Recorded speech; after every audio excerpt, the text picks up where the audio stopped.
Greetings to all. In today's class, we are going to learn code reusability. Code reusability is one of the primary advantages of functions. In our earlier video, we saw how do we write a function to declare whether a particular number is prime or not. We are going to use the same function.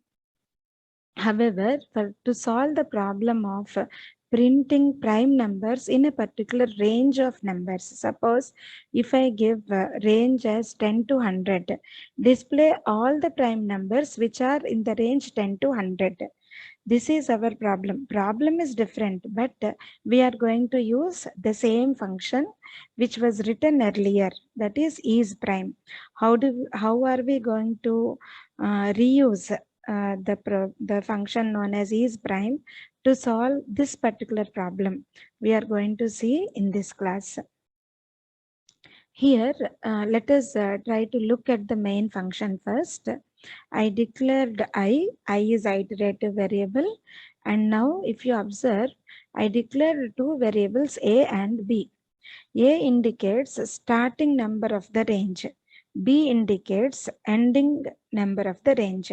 Suppose if I want to display all the prime numbers between 1000 to 2000, A becomes 1000, B becomes 2000.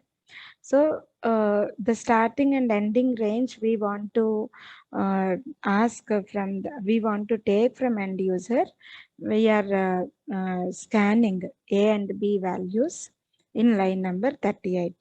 Now A and B are known to us. We are using for loop to iterate from A to B. For each and every number ranging from A to B, we are checking whether the number is prime or not.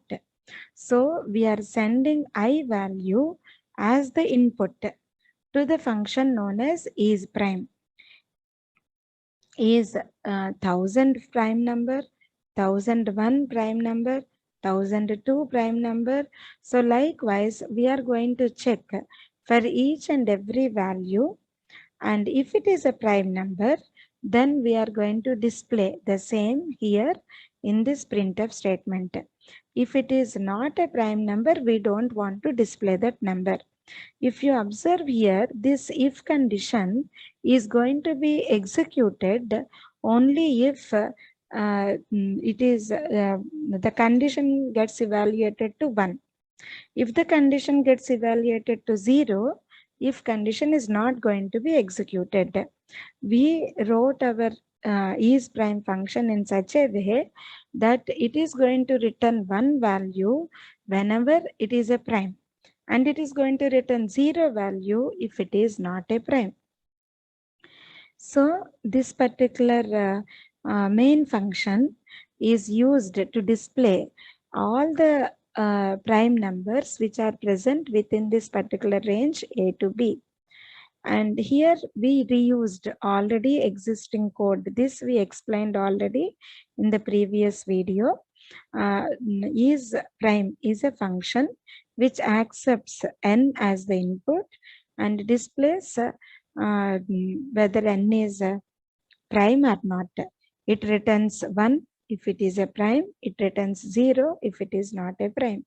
Only thing that we changed here is we are now calling this function is prime for every number that lies in the range A to B. So you can understand that though the problem statement is different, we are trying to reuse the existing code which was used for earlier program. So this is one of the major advantages of going with functions. Similarly, suppose if I want to write n number of prime numbers.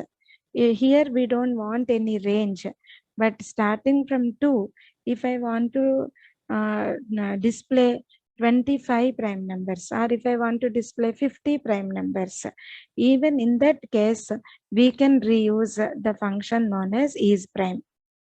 I request all students to write another program which displays fixed number of primes, like you accept that number from end user, say 50, 25 or 10 prime numbers, and starting from 2, display n number of prime numbers as output.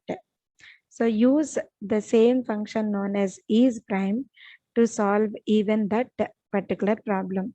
So through this video, we can understand that how can we reuse the existing code for different problem statements.